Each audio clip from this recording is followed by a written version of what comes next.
Good afternoon friends, my self doctor Hardev Singh. आज हम जिस टॉपिक के बारे में बात करने जा रहे हैं उसका नाम है physiography of Jammu and Kashmir. तो जैसे कि जेस्टरडे हमने डिस्कस किया था about the statistics of Jammu and Kashmir, like density, population distribution, its sex ratio as well as literacy rate. तो उसी तरह से आज हम डिस्कस करने जा रहे हैं physiography of Jammu and Kashmir. जैसा अब अगर हम जम्मू एंड कश्मीर की बात करते हैं, मैंने आपको पहले भी कहा था कि जम्मू एंड कश्मीर जो थी वो एक स्टेट थी, बट एट प्रेजेंट वो है स्टेट नहीं रही है और वो एक यूटी बन गई है। इसी तरह से जो लद्दाख का पोर्शन था वो अलग कर दिया गया है। अब अगर इसी के कंटेक्स्ट में अगर हम बोलें कि Jammu and Kashmir and Ladakh in the context of India के कंटेक्स्ट में कहें तो बोथ आर द रीजन, जो लद्दाख का है और जम्मू एंड कश्मीर का है वो नदर्न मोस्ट पार्ट है इंडिया के सब कॉन्टिनेंट में। और दोनों ही रीजन जो है वो हाईली अंडुलेटिंग है, हाईली अनइवन टेरेन है। इवन टेरेन यहाँ पे बहुत ही कम है या फिर कन्फाइंड है सर्टेन पैचेस ऑफ एरियाज़ में सिर्फ। और उसके बाद अगर हम जेके की बात करें तो जम्मू एंड कश्मीर यूटी की बात करें तो ये अगर नेशनल बाउंड्रीज़ की बात करें, स्टेट के साथ कौन कौन सी स्टेट्स के साथ इसकी बाउंड्री शेयर होती है, उसमें एक हिमाचल प्रदेश का नाम आता है और पंजाब का नाम आता है। और दूसरी तरह से अगर लद्दाख की बात करें, लद्दाख सिर्फ हिमाचल प्रदेश के साथ ही अपनी बाउंड्री शेयर करता है, पंजाब के साथ इसकी बाउंड्री वो है जो शेयर नहीं होती है। उसी तरह से अगर हम देखें तो the regions of Jammu and Kashmir have international border with Pakistan and Ladakh with China. तो लद्दाख का अगर मैंने चाइना यहाँ पे इसलिए कहा है क्योंकि जम्मू कश्मीर का पार्ट भी चाइना के साथ नदर्न साइड से टच करता है, बट वो अंडर पीओके है, जिसकी वजह से सिर्फ एट प्रेजेंट अगर वो वाला हिस्सा देखा जाए जहाँ पे एडमिनिस्ट्रेशन जो है वो JNK की चल रही है, उसमें सिर्फ लद्दाख ही चाइना के साथ बॉर्डर शेयर करता है। जम्मू कश्मीर जो है वो पाकिस्तान के साथ बॉर्डर शेयर करता है फ्रॉम द वेस्ट। उसी तरह से बोथ आर द रीजन की अगर बात की जाए तो दोनों ही रीजन बहुत ही वेल इंडोर्ड हैं in respect to its to their geographical features, resources, and they are basically both the regions are highly blessed with various mighty rivers, lofty peaks, deep gorges, evergreen forest, snow-covered peaks, glaciers, green meadows, valley are full of chinar trees in Kashmir especially, charming flora and fauna etcetera. उसके बाद अगर हम बात की जाए तो this regions are high situated in the northern parts of India and looks like India's crown. इसको पहले भी ऐसे भी इंडियाज क्राउन कहा जाता था, अब ये अलग बात है, इनको दो पार्ट में कर दिया गया है, but still it looks like crown of Indian subcontinent because it resides on the northernmost part of subcontinent. उसके बाद अगर हम बात करते हैं इंटरनेशनल बाउंड्रीज़ की, जैसे हमने पहले भी डिस्कस किया, to the eastern side of Ladakh is Tibet है, टू द नॉर्थ और China and Afghanistan and Pakistan to the west of Jammu and Kashmir. इसी तरह से फ्रेंड्स अब अगर बात करते हैं Jammu and Kashmir as a whole state की बात करते हैं तो जहांगीर ने एक कहावत कही थी कि if there is paradise found on the earth that is here, that is here. कहने का मतलब ये है कि काफ़ी ज़्यादा ब्यूटीफुल सीनिक ब्यूटीज़ है जम्मू एंड कश्मीर के अंदर। और लद्दाख की बात करें तो वो भी, उसमें भी काफ़ी ज़्यादा पेकुलरिटीज़ एंड यूनिकनेस है उसके लैंडस्केप फीचर्स में, जिसकी वजह से काफ़ी ज़्यादा टूरिज़्म जो है वो लद्दाख में आता है। उसी तरह से अगर हम physiography divisions of Jammu and Kashmir की बात करें तो on the basis of certain characteristics we can basically divide the physiography divisions of Jammu and Kashmir UT specially into 5 divisions. उनमें से सबसे पहली डिवीजन आ जाती है हमारा outer most region of outer plains, उसके बाद आ जाते हैं शिवालिक्स, उसके बाद आ जाते हैं मिडिल हिमालयाज़, उसके बाद वैली ऑफ कश्मीर एंड उसके बाद आ जाते हैं ग्रेटर हिमालयाज़। और ग्रेटर हिमालयाज़ के बाद लद्दाख रीजन आ जाता है जो कि अलग से यूटी है। उसके बाद अगर हम इस मैप को देखें तो यहाँ पे क्लियरली डिपिक्ट हो रहा है कि जो लद्दाख रीजन जो है उसका नेशनल बाउंड्रीज़ की अगर हम बात करें तो आप देखोगे हिमाचल प्रदेश के साथ सदर्न बाउंड्रीज़ की टच हो रही है, और जम्मू कश्मीर की बात करें तो हिमाचल प्रदेश और पंजाब दोनों के साथ इसकी बाउंड्री टच हो रही है। वहीं पे अगर हम जम्मू एंड कश्मीर की बात करें तो Jammu and Kashmir international boundary की बात करें तो सिर्फ पाकिस्तान फ्रॉम द वेस्ट, और लद्दाख की बात करें तो वो चाइना के साथ फ्रॉम द ईस्ट और नॉर्थ के साथ टच हो रहा है। तो POK पाकिस्तान ऑक्युपाइड कश्मीर का रीजन जो है वो अफगानिस्तान के साथ नर्दर्न बाउंड्री टच होती है, बट ये एडमिनिस्ट्रेटिव कंट्रोल में नहीं है। उसी तरह से फ्रेंड्स अगर हम फिजिकल डिवीजन्स की बात करें, जैसे मैंने आपको पहले कहा कि 5 फिजिकल डिवीजन जो है वो जम्मू एंड कश्मीर यूटी के अंदर आती हैं। तो सबसे पहले आप यहाँ पे जैसे देख रहे हो आउटर प्लेन्स की बात करते हैं, तो सबसे जो आउटर प्लेन्स की बात करते हैं तो आउटर प्लेन जो हैं ये बेसिकली कठुआ, सांबा डिस्ट्रिक्ट जो हैं और जम्मू डिस्ट्रिक्ट्स में आउटर प्लेन्स हैं जम्मू कश्मीर की यूटी में। और उसके बाद शिवालिक रेंज आती है, और शिवालिक के बाद जो नेक्स्ट रेंज आती है वो पीर पंजाल की रेंज आती है, और पीर पंजाल के बाद जो नेक्स्ट रेंज आती है वो ग्रेटर हिमालयज़ आती है। लेकिन फ्रेंड्स इन्हीं दोनों के बीच में एक बहुत ही अच्छी वैली जो जिससे हमारी यूटी का नाम काफ़ी ज़्यादा फेमस है, दैट इज़ कश्मीर वैली। वो कश्मीर वैली जो है वो पीर पंजाल रेंज और ग्रेटर हिमालयज़ के बीच में आती है। तो इसी तरह से फ्रेंड्स बहुत बार क्वेश्चन आता है एग्जामिनेशन पॉइंट ऑफ व्यू से, केएस में भी जो काफ़ी बार क्वेश्चन आया हुआ है कि valley of Kashmir is lies between, आपको ऑप्शन दिए जाते हैं, कई बार आपको ऑप्शन दिया जाता है ग्रेटर हिमालयज़ एंड लद्दाख, इस तरह से ऑप्शन दे दिया जाता है, पीर पंजाल एंड ग्रेटर हिमालयज़। तो जो इसका एग्जैक्ट आंसर है पीर पंजाल एंड ग्रेटर हिमालयज़ के बीच में वैली ऑफ कश्मीर है। लेकिन अगर आपको ऑप्शन शिवालिक्स और ग्रेटर हिमालयज़ का है तब भी उसके बीच में भी वैली ऑफ कश्मीर जो है वो लाई करती है। उसके बाद ग्रेटर हिमालयज़ के बाद आ जाता है आपका लद्दाख रीजन आ जाता है, लद्दाख रीजन और जिसमें जंस्कार लद्दाख रीजन के बाद आपका आ जाता है लद्दाख रेंज आ जाती है, और उसके बाद नदर्न मोस्ट जो है वो कराकोरम रेंज आ जाती है। तो कराकोरम रेंज जो है वो बहुत ही फेमस है, इसकी हम अलग से भी बात करेंगे। कराकोरम की अगर हम बात करें तो इसको बैकबोन ऑफ हाई एशिया भी कहा जाता है। उसका रीज़न ये है कि बहुत ज़्यादा कंट्रीज जो हैं जिनका बॉर्डर जो है वो इसी रेंज के ऊपर मर्ज करता है, जिसकी वजह से इसको बैकबोन ऑफ हाई एशिया भी कहा जाता है, क्योंकि geopolitically it is one of the most important range of the world. वहीं पे अगर हम फ्रेंड्स बात करते हैं, अगर हम वन बाय वन इसको डिस्कस करें तो सबसे पहला पार्ट आता है आउटर प्लेन्स। जैसे आपको मैंने पहले ही बताया कि outer plains the Jammu and Kashmir UT की बात करें in the south is found by alluvial plains. Alluvial plains से ही आउटर प्लेन्स बना हुआ है, और बेसिकली एलुवियल प्लेन्स क्यों कहा जाता है, तो एलुवियल की अगर हम बात करें it is a type of soil जो कि बनाई जाती है किसके द्वारा, by the deposition of various kinds of materials brought by rivers from the upper reaches to lower areas. तो कहने का मतलब ये है कि रिवर जो हमारी जा रही है जैसे रावी, बीस, चिनाब, सतलुज, तवी, ये हायर एलिवेटेड एरिया से लो एलिवेटेड की एरिया की तरफ जाती हैं, और जब भी बारिश होती है या इन रिवर्स अपने साथ क्या करती है, काफ़ी ज़्यादा pebbles, boulders, soils, sands, silt, clay वगैरह अपने साथ ले जाती है। और जब ये लोअर रीचेस में पहुंचती है जहाँ यहाँ पे इसकी स्पीड जो है वो बहुत कम हो जाती है, वाटर फ्लो इसका कम हो जाता है, तो तब क्या होता है वहाँ पे ये डिपोजिशन करती है, जिसकी वजह से काफ़ी ज़्यादा फर्टाइल प्लेन्स बनते हैं जो कि काफ़ी ज़्यादा फर्टाइल होते हैं और एग्रीकल्चर प्रोडक्टिविटी उनकी बहुत ही ज़्यादा होती है। वहीं पे अगर हम फ्रेंड्स इनकी बात करें, इसमें मेन एरियाज आते हैं पार्ट्स ऑफ अखनूर, आरएसपुरा, सांबा, कठुआ। आरएसपुरा आपको पता है बहुत ही ज़्यादा फेमस है, यहाँ के बासमती राइस जो है ऑल ओवर इंडिया अब्रॉड में भी काफ़ी ज़्यादा फेमस है। उसके बाद अगर हम बात करते हैं कि these plains basically constitute the part of great plains of India and resembles to the landscape of Punjab, obviously because it is the part of adjoining part of basically Punjab plain, यहीं से प्लेन स्टार्ट हो जाते हैं। अगर India की बात करें, जो नदर्न प्लेन्स की बात करते हैं अगर इंडिया के कंटेक्स्ट में, तो इसकी हाइट जो है फ्रेंड्स आउटर प्लेन्स की ये वेरी करती है 325 मीटर से लेके 350 तक फ्रॉम द सी लेवल से। वहीं पे फ्रेंड्स अगर हम इसकी बात करते हैं being in the south of Shivaliks, क्योंकि ये जो जितने प्लेन्स हैं ये शिवालिक के निचले पोर्शन पे आ जाते हैं। तो जम्मू डिवीज़न की अगर हम बात करें तो काफ़ी ज़्यादा ऐसी हिल्स हैं, यहाँ से रिवर्स निकलती हैं जिनको हम लोकली खड्स कहते हैं। इन खड्स में इतना ज़्यादा पानी नहीं होता है, ये काफ़ी ज़्यादा ड्राई रहती हैं ऑल ओवर द एयर, लेकिन ड्यूरिंग रेनी सीजन में काफ़ी ज़्यादा इसमें इरोजन होता है और काफ़ी ज़्यादा मटेरियल इसमें इरोड होता है। वहीं पे अगर फ्रेंड्स हम इसकी बात करें तो the plains are highly fertile and the climatic conditions of these plains are highly favourable. और हम इसको क्या कर सकते हैं, जितने भी जो हमारे प्लेन्स जो हैं आउटर प्लेन्स हैं इनको थ्रू आउट द ईयर हम यूज़ कर सकते हैं, हम वेरियस टाइप्स ऑफ क्रॉप्स यहाँ से निकाल सकते हैं। तो इन ट्रैक्स लाइक आरएसपुरा की बात करें which have been provided with adequate canal and tubewell irrigation, to staple crops यहाँ पे सबसे ज़्यादा फेमस है वो है राइस एंड बीस। इसके अलावा फॉडर क्रॉप्स भी यहाँ पे ग्रोन की जाती है और high yielding varieties of seed यहाँ पे सक्सेसफुल हुए हैं और स्टिल प्रेजेंट टाइम में भी कमर्शियल बेसिस के ऊपर यहाँ पे क्रॉप कल्टीवेशन जो है वो एग्रीकल्चर की जाती है। वहीं पे अगर हम नेक्स्ट फिजिकल डिवीजन की बात करते हैं तो उसका नाम आ जाता है Shivaliks. North of outer plains lies Shivaliks.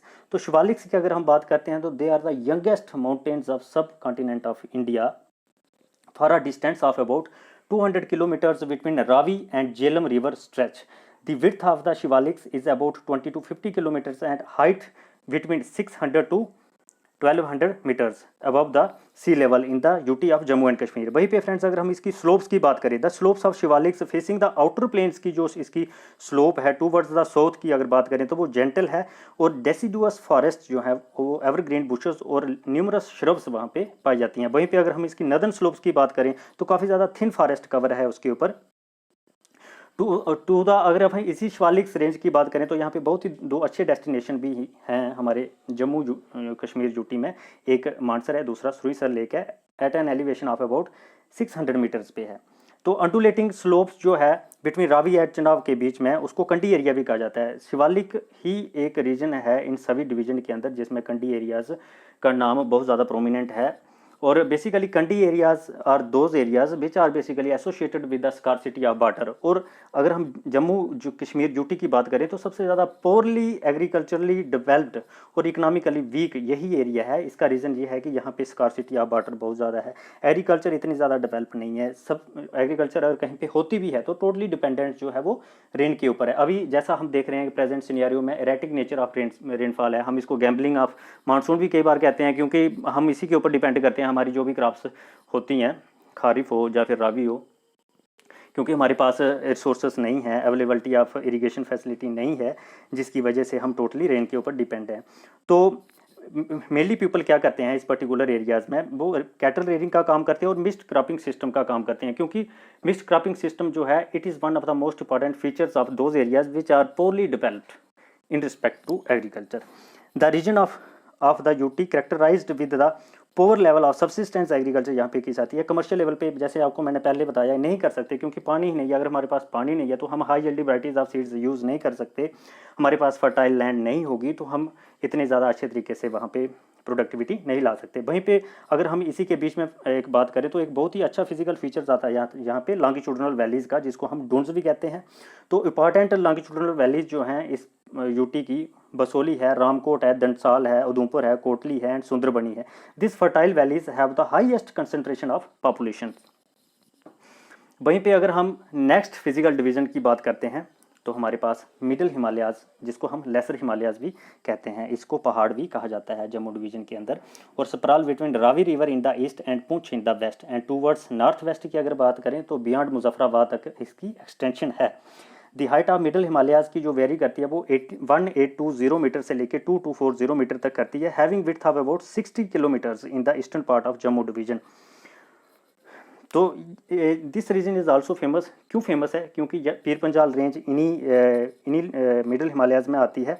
और अगर हम बात त्रिकुटा हिल्स की करें जो कि वर्ल्ड ओवर फेमस है, हमारी वैष्णो माता की जो केव जो है वो इन्हीं हिल्स में है, जिस मिडिल हिमालयाज में ही है, जिसको लेसर हिमालयाज भी कहा जाता है। तो मैनी रिवर्स, जितनी भी रिवर्स हैं जो है वो जम्मू स्पेशली जम्मू प्रोविंस की, तो मैक्सिमम रिवर्स का ओरिजिन प्लेस जो है वो यही है, मिडिल हिमालयाज के अंदर ही है। जैसे हम तवी रिवर की बात करते हैं, मनावर तवी है, बसंतर है, उज है, they all have their sources in the middle Himalayas. तो रॉक स्ट्राटा की अगर हम बात करें मिडिल हिमालयाज की तो dominated by sandstone, shale, light yellow limestone of Miocene Murree system. उसके बाद अगर हम altitudinal zone of this region की बात करें तो कौन कौन सी वेजिटेशन यहाँ पे जो है वो पाई जाती है, तो सबसे पहले देवदार हैं, ब्लू है, पाइन है, सिल्वर फर है, ट्रीज डोमिनेट करते हैं। वहीं पे अगर other parts of the region यहाँ पे 1800 से कम का एलिवेशन है, वहाँ पे बेसिकली मानसून डेसिडुअस फॉरेस्ट जो है वो डोमिनेट करते हैं। बेसिकली फ्रेंड्स मैंने आपको बताया नहीं डेसिडुअस फॉरेस्ट होते क्या हैं। Basically these are the forest, जैसे आपने देखा होगा एक कम हम यहाँ पे रिसाइड करते हैं, जैसे जम्मू उधमपुर जितना भी जो एरिया है, लो लाइंग एरियाज है, यहाँ पे डेसिडुअस फॉरेस्ट है। Throughout the course of year these are the trees they shed their leaves. तो उसके बाद अगर हम देखें तो in the areas of middle Himalayas cultivation जो है वो इकोनॉमिक एक्टिविटी नहीं है, और जो जितने भी रेसिडेंट्स हैं यहाँ के वो मेनली किसके ऊपर डिपेंड है, फॉरेस्ट्री के ऊपर डिपेंड है, लंबरिंग है, हर्डिंग है, कैटल रेयरिंग करते हैं। और उसके बाद tourism industry for their sustenance purposes. उसके बाद अगर हम NH1 की बात करें तो वो भी इसी रीजन से कार्व्ड आउट हुआ है। उसके बाद फ्रेंड्स अब आ जाती है बात valley region, that is valley area of Kashmir. It is one of the most important and most significant area of Jammu, and as far as Jammu and Kashmir is concerned, it is also known as paradise on earth because of its beautifulness. उसके बाद अगर हम इसकी बात करें तो is also famous for lakes, clear streams, green turf, magnificent trees, mighty mountains, cool air, sweet water and highly productive soil, growing paddy, maize, apples, almonds, walnut and saffron. वहीं पे अगर हम फ्रेंड कश्मीर वैली की बात करें तो Kashmir valley जो है बोल शेप वैली है। चारों तरफ से इसमें क्या है, चारों तरफ से माउंटेन से घिरा हुआ है और उन माउंटेन्स के ऊपर थ्रू आउट द ईयर जो है वो स्नो पड़ी रहती है, जिससे रिंग ऑफ स्नो भी एक बनी रहती है थ्रू आउट द ईयर। मई और अक्टूबर में पड़ना स्टार्ट हो जाती है। The valley of Kashmir nested in the north-western fold of Himalaya is surrounded on almost all sides by mountain ranges characterized by snow-covered lofty peaks. The mountain ranges rising to a height of about 5550 meters on the northeast dip down to about 2770 meters in the south. तो बनिहाल पास जो है provides an exit from the valley. Banihal पास भी इसी reason को connect करता है basically Jammu province के साथ। तो ओइंग टू हाई एलिवेशन की वजह से there is continuous snow of ring around the valley, जैसे आपको मैंने पहले भी बताया, जिसकी वजह से यहाँ पे रिंग ऑफ स्नो बनी रहती है। तो वैली जो है it is about 130 kilometre long है और 40 किलोमीटर वाइड है। ड्रेन्ड बाय रिवर, एक बहुत ही इंपॉर्टेंट रिवर है, वही इसको ड्रेन करती है, जिसका नाम है रिवर झेलम। वेरीनाग से ये रिवर ओरिजिनेट हुई है। On the basis of stratigraphy and altitude की अगर हम बात करें तो उसके बेसिस पे हम कश्मीर वैली को 3 इंपॉर्टेंट पार्ट में डिवाइड कर सकते हैं। सबसे पहला पार्ट आ जाता है इसका झेलम वैली फ्लोर, उसके बाद इसका आ जाता है करेवास और उसके बाद इसका आ जाता है side valleys.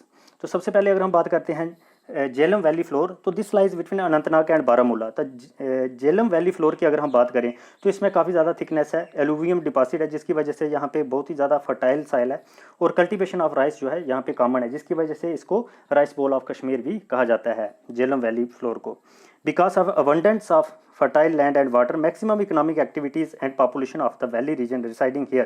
Almost all the towns, जितने भी towns जो कश्मीर रीजन में हैं वो सारे के सारे इसी रिवर झेलम के किनारे पर बसे हुए हैं। वहीं पे फ्रेंड्स अगर हम इसकी नेक्स्ट डिवीजन की बात करते हैं कश्मीर वैली के, वो करेवाज आते हैं, जिसको वुदार्स भी कहा जाता है, लोकल नेम है इसका। बेसिकली करेवाज है क्या, जैसे फ्रेंड्स मैं आपको बता देना चाहता हूँ, पहले जो एंशियंट लेक्स होती थी, जो पुरानी लेक्स होती थी, वहाँ पे रिवर्स के जरिए जो सेडिमेंट्स आते थे, तो उससे क्या होता था, वो लेक्स जो थी वो कम्प्लीटली फिलअप हो जाती थी और एक ऐसा टाइम आ जाता था पानी सारा का सारा बाहर निकल जाता था।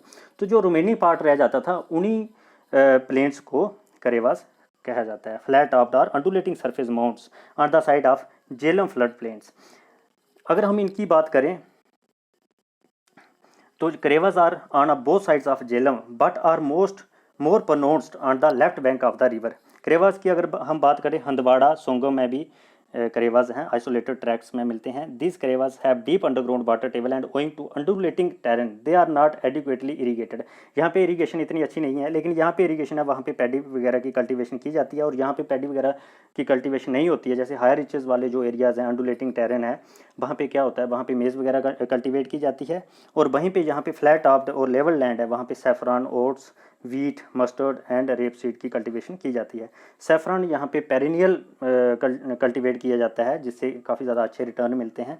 अब एक नया ट्रेंड भी इस रीजन का काफ़ी फेमस है, जिसमें इंटरकल्चर इसको कहा जाता है, ऑफ सैफरान एंड ऑर्चर्ड्स का, स्पेशली इन करेवास रीजन में। वहीं पे फ्रेंड्स अगर हम तीसरे रीजन की बात करें, जो तीसरी डिवीज़न जो है हमारी जम्मू कश्मीर के अंदर, कश्मीर वैली के अंदर थर्ड डिवीजन इसका आ जाता है साइड वैली। साइड वैलीज उस रीजन को कहा जाता है जितनी भी जो मेन ट्रिब्यूटरीज हैं हमारी झेलम रिवर की, उसके किनारे पर जो भी वैली एरियाज हैं उनको साइड वैलीज कहा जाता है। तो अगर हम साइड वैलीज की बात करें तो यहाँ पे हैव रिलेटिवली स्टीप ग्रेडियंट्स हैं इनकी, owing to which the insulation rate जो है वो बहुत ही कम है और विंटर्स काफ़ी ज़्यादा यहाँ पे सवेर होती हैं, जिसकी वजह से सॉइल यहाँ की बहुत ही ज़्यादा इमेच्योर है, ह्यूमस कंटेंट उनमें इतना ज़्यादा नहीं है, जिसकी वजह से उसकी फर्टिलिटी इतनी ज़्यादा नहीं है। तो एग्रीकल्चर और पैडी कल्टीवेशन अगर कन्फाइंड है तो बोर्डली सर्टेन पैचेस तक ही है यहाँ पे इरीगेशन की फैसिलिटी अवेलेबल है, अदरवाइज इसकी कल्टीवेशन वहाँ पे नहीं होती है।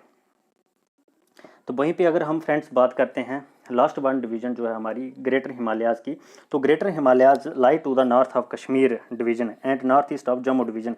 दे separate the valley of Indus from the Jhelum river and Jhelum river valleys. तो ग्रेटर हिमालयाज़ की अगर हम बात करें, इसको जंस्कार भी कहा जाता है और the average altitude of Zanskar range is about 5940 meters. अगर हम जंस्कार रिवर की बात करें, सुरू रिवर्स की बात करें, तो ये drains the slope of Zanskar and merges into the Indus river के साथ मर्ज होती हैं। ओइंग टू हाई एलिवेशन की वजह से स्वेयर क्लाइमेटिक कंडीशंस होती हैं इन एरियाज़ में। मोस्ट ऑफ द एरिया जो है ग्रेटर हिमालयाज़ का रिमेन कट ऑफ रहता है, चाहे वो जम्मू कश्मीर के पार्ट से हो, चाहे वो लद्दाख के पार्ट से हो। ग्रोइंग सीज़न यहाँ पे बहुत ही ज़्यादा शॉर्ट है, जिसकी वजह से लोग जहाँ पे मेनली डिपेंड है, उन्होंने गोट शीप रेयरिंग यहाँ पे करते हैं और पोनीज वगैरह उन्होंने रखी हुई हैं for their sustenance purposes. In summers they grow vegetables, oats and coarse grains. तो friends, these are the 5 main physical divisions of Jammu and Kashmir. First one is Outer Himalayas, second one is Shivaliks, third one is Middle Himalayas, fourth one is Greater Himalayas, and fourth one is basically Kashmir Valley, and fifth one is Greater Himalayas. Now let us talk about the Ladakh region. So Ladakh region was one of the basically physical division of Jammu and Kashmir, as if we consider it as a single state. But अब जो है ये अलग से UT बन गई है। तो अगर हम इसकी बात करते हैं तो Ladakh region constitutes the northern most administrative part of the country. It is a vast arid table land located at a height of about 5,000 meters. This cold desert mostly formed of mechanically weathered rocks and granite dust. Ladakh region की अगर हम बात करें, ये totally deprived है vegetation से। Vegetation यहाँ पे इतनी ज़्यादा नहीं है, यहाँ पे स्कार्सिटी ऑफ रेनफॉल भी बहुत ज़्यादा है, और पीपल जो है वो इनहेबिटेड यहाँ पे रहते हैं at an elevation of about 2800 से लेके 5000 मीटर्स तक फ्रॉम द सी लेवल से लेके। और उसके बाद अगर हम लद्दाख रीजन की बात करें तो यहाँ पे पानी, जैसे मैंने आपको पहले भी कहा कि रेनफॉल बहुत कम होती है और ड्राई कंडीशन प्रिवेल करती हैं थ्रू आउट द ईयर, चाहे हम साल का पूरा जितना भी टेन्योर होता है वो ले लें। तो रिवर इंडस यहाँ से फ्लो करती है, जिससे क्या है, यहाँ जहाँ से वो फ्लो करती है वहाँ पे जो कन्फाइंड रिवर वैलीज हैं वहाँ पे एग्रीकल्चर जो है वो टू सम एक्सटेंट पॉसिबल है। अदरवाइज रेस्ट ऑफ लद्दाख जो है वहाँ पे एग्रीकल्चर पॉसिबल नहीं है, जिसकी वजह से पॉपुलेशन जो है यहाँ की मेनली डिपेंड करती है वो टूरिज़्म के ऊपर, और दूसरा जो है जो पास्टोरल एक्टिविटीज़ होती हैं उनमें लोग जो है वो रिमेन बिजी रहते हैं। तो वहीं पे अगर फ्रेंड्स हम इंडस रिवर की जैसे बात कर रहे थे, तो Ladakh one of the administrative unit जो है लद्दाख का ले, तो वो इंडस रिवर के साइड पे है, जिसकी वजह से जो एनवायरनमेंट है यहाँ का वो बहुत ही कंजीनियल है, specially for agriculture point of view, are highly productive and wherever irrigation have been developed good crops of green fodder, barley and vegetables जो है वो ऑब्टेन किए जाते हैं। वहीं पे अगर हम नदर्न पार्ट ऑफ लद्दाख की बात की जाए तो यहाँ पे कराकोरम रेंज लाई करती है, तो radiating to south eastern direction from Pamir knot. Some of the loftiest peaks of Himalaya जो है, जैसे K2 है, गार्डविन अस्टिन है, जो हाईएस्ट पीक ऑफ इंडिया भी कहा जाता है जिसको, वो भी कराकोरम रेंज में ही है। The most important range of trans Himalayas is Karakoram range, जिसको बैकबोन ऑफ हाई एशिया भी कहा जाता है। उसी तरह से अगर हम फ्रेंड्स कराकोरम रेंज की बात करें, लद्दाख रीजन में कराकोरम रेंज जो है ये बहुत ही इंपॉर्टेंट है, क्योंकि यहाँ पे बेसिकली सियाचिन ग्लेशियर है, जो कि highest battlefield of the world भी है। और अगर हम आफ्टर पोलर रीजन के बाद की बात करें तो सबसे बड़ा लार्जेस्ट ग्लेशियर जो है वो सियाचिन ग्लेशियर को ही माना जाता है। अब फ्रेंड्स, आज का हमारा टॉपिक इतना ही था। तो मैं आपको बता देना चाहता हूँ जो मेन पॉइंट्स है वो हमें यही याद रखने हैं कि जैसे क्रेवास किसको कहते हैं। जैसे अगर हमने एलुवियल साइल की बात की तो उसमें 2 पार्ट आते हैं, एक खादर का आता है, एक बांगर का आता है। बांगर ओल्डर एलुवियम है, खादर न्यूअर एलुवियम है। जो न्यूअर एलुवियम वो हाईली फर्टाइल है। उसके बाद अगर हमने सबसे पहले बात की आउटर प्लेन्स की, आउटर प्लेन्स के करेक्टरिस्टिक्स आपने याद रखने हैं। उसके बाद शिवालिक्स आ जाता है। शिवालिक्स में कंडी एरियाज आते हैं, लॉन्गिट्यूडनल डून्स आती हैं, वो आपने याद रखनी है। उसके बाद नेक्स्ट आ जाता है आपका मिडिल हिमालय, जिसको लेसर हिमालय के नाम से भी जाना जाता है। फिर कश्मीर वैली का रीजन है। उसके बाद आपका ग्रेटर हिमालयाज आ जाता है। ग्रेटर हिमालय की क्या कैरेक्टरिस्टिक्स हैं, और उसके बाद लद्दाख रीजन। तो फ्रेंड्स, आज का हमारा टॉपिक इतना ही है। तो उम्मीद करता हूँ आपको हमारा टॉपिक पसंद आया होगा। आप ज़्यादा से ज़्यादा सब्सक्राइब कीजिए, शेयर कीजिए और वॉच कीजिए, और हमें बताइए, और अपने कमेंट जो है हमारी कमेंट सेक्शन में पक्का